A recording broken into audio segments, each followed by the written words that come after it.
नमस्कार। आज की इस 5 मिनट वीडियो में हम गवार का आउटलुक देखेंगे।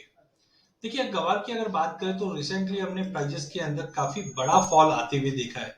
रिसेंटली हमने देखा था कि प्राइजेस ने 10 जनवरी को लगभग एक नया हाई लगाते हुए दिखाई दिया 66 का। जैसे कि हम पहले कह भी रहे थे कि अगर प्राइजेस 5150 के ऊपर जैसे ही मूव करेगा, वैसे ही हम एक बड़ी तेजी देखेंगे। तो हमने देखा था कि 9 जनवरी के आसपास हमने प्राइजेस में 5150 या 5100 के ऊपर भाव को सस्टेन होते हुए देखा और देखने के बाद तुरंत एक बड़ा रैली आ गया। रैली आने के बाद मार्केट कुछ कंसोलिडेट किया और अब गिरावट लेना चालू हो चुका है। टेक्निकली अगर हम देखें तो प्राइजेस अब ओवरसोल्ड जोन में जा चुका है। आप देख सकते हैं कि अगर हम ये लेवल आज जो ये स्टॉकेस्टिक का लेवल बता रहा है, ये इससे पहले 28 नवंबर को दिखाया था, जब भी हमने 5700 का एक लो लगते हुए देखा और फिर एक प्राइजेस में उछाल आया जो लगभग 6200 तक का लेवल दिखा दिया।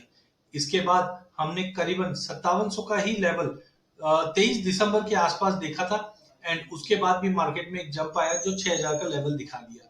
तो टेक्निकल पॉइंट ऑफ व्यू से भी अगर मैं देखता हूं तो मुझे दिखता है कि कहीं ना कहीं प्राइजेस ये जो 5700 का लेवल है, मैं इसको और डार्क कर देता हूँ रेड कलर में तो आपको भी एक क्लियरिटी मिलेगी। ये जो लेवल है ये काफी क्रुशियल लेवल है। मल्टीपल ऑफ टाइम प्राइजेस ने चाहे नवंबर 17 तारीख हो, चाहे नवंबर 28 तारीख हो, चाहे दिसंबर 22 तारीख हो, हमेशा ये लेवल पे टेस्ट करने के बाद जंप किया है। टेक्निकली वॉल्यूम्स अच्छे हैं मार्केट के अंदर और यहाँ पे आप देख सकते हैं इंडिकेटर एकदम सिवियरली ओवरसोल्ड जोन में है। फिबोनाची की अगर बात करें तो फिबोनाची में हमने देखा कि प्राइजेस ने 61.8 का लेवल ब्रीच करके नीचे जरूर आया है, बट 5580 के सपोर्ट से उठने की पूरी चेष्टा कर रहा है। अगर हमने 5820 के ऊपर की क्लोजिंग अगर आ जाती है अगले 2 सेशन में तो डेफिनेटली प्राइजेस फिर से 6150 जाने की कोशिश करेगी। ये क्लोजिंग इसलिए इंपॉर्टेंट हो जाती है, आप यहाँ पे भी देखिए प्राइजेस नीचे आया, लोअर बैंड को टच किया और फिर रिकवर कर गया। प्राइजेस नीचे आया, लोअर बैंड को टच किया, फिर रिकवर कर गया।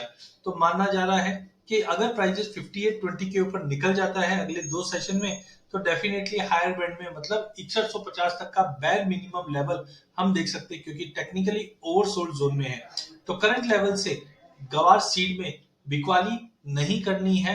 हाँ, मैं समझता हूं मार्केट में एक बड़ा फॉल आया हुआ है लगभग 800 पॉइंट का। उसके दो कारण है। पहला, जीरे के अंदर भी हमने कुछ मार्केट में मार्जिन बढ़ते हुए देखा जिसका एक कैस्केडिंग इफेक्ट पूरे ही एग्री पैक पे नेगेटिव पड़ता हुआ दिखाई दिया।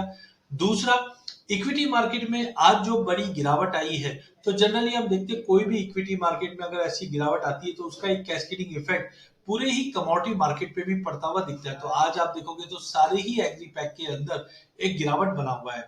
तो टाइमिंग हमें लगता है जब तक प्राइसेस 5580 के ऊपर मेंटेन है, 5820 का लेवल रिगेन करने पे हम 6100 का लेवल आराम से टच कर पाएंगे। पैनिक होकर सेल मत कीजिए। वहीं गवार गम की भी बात करें तो ऐसा ही कुछ हाल गवार गम का भी है, क्योंकि आप देख सकते हैं यहाँ पे भी हमने मल्टीपल ऑफ टाइम ये लेवल देखिए 16 नवंबर के आसपास भी मार्केट ने 11700 के सपोर्ट से उठा और ऊपर में 13300 का लेवल छुआ। यहाँ पे हमने देखा 28 नवंबर को भी 11900 के आसपास का लेवल छुआ और फिर वापस मार्केट 13000 के ऊपर आता हुआ दिखाई दिया। तो मोस्ट ऑफ द टाइम हमने देखा 11600 700 के लेवल से हमेशा मार्केट उठता है और यहाँ पे आज देखो बड़ी रेड कैंडल के बाद एक फॉलो अप ग्रीन कैंडल भी बना है। तो 11550 का लेवल जब तक ब्रीच नहीं करता है, हाई पॉसिबिलिटी है कि 12200 का लेवल तोड़कर प्राइजेस 13000 से 13100 का लेवल रिगेन करता हुआ दिखाई दे सकता है। लेकिन आपको ग्लोबल मार्केट पे भी नजर रखना है, क्योंकि इक्विटी मार्केट में जो भारी गिरावट आई है इसका एक नेगेटिव असर पूरा मार्जिन कॉल पूरे ही कमोडिटी पैक पे पड़ता हुआ दिखाई दिया। वॉल्यूम्स काफी स्ट्रांग है। ये लेवल स्टॉकेस्टिक का देखिए ओवरसोल्ड जोन में, इससे पहले हमने यहाँ पे भी देखा था 28 तारीख के आसपास ओवरसोल्ड में जोन चले गया था एंड यहाँ से शार्प रिकवरी आई थी। तो उम्मीद है अगले हफ्ते एक शार्प रिकवरी आएगी, क्योंकि एक्सपोर्टर्स के हाथ में अभी भी माल नहीं है। लोअर लेवल पे सब लेना चाहते हैं। 3 दिन के अंदर कोई फंडामेंटल में ऐसी बड़ी चेंजेस नहीं आई है जिसकी वजह से हमें बिकवाली का कॉल लेना चाहिए। तो नो डाउट मार्केट में जो ये फॉल आया है मार्जिन कॉल और प्लस इक्विटी में जो सेल ऑफ आया है उसका एक कैस्केडिंग इफेक्ट पड़ा है। फंडामेंटल में कोई चेंजेस नहीं है। तो गवार सीट गवार गम कहीं ना कहीं बेस बनाता हुआ दिखेगा। अगले हफ्ते के लिए थोड़ा बहुत पोजीशन बना के चलिए। अगर आपका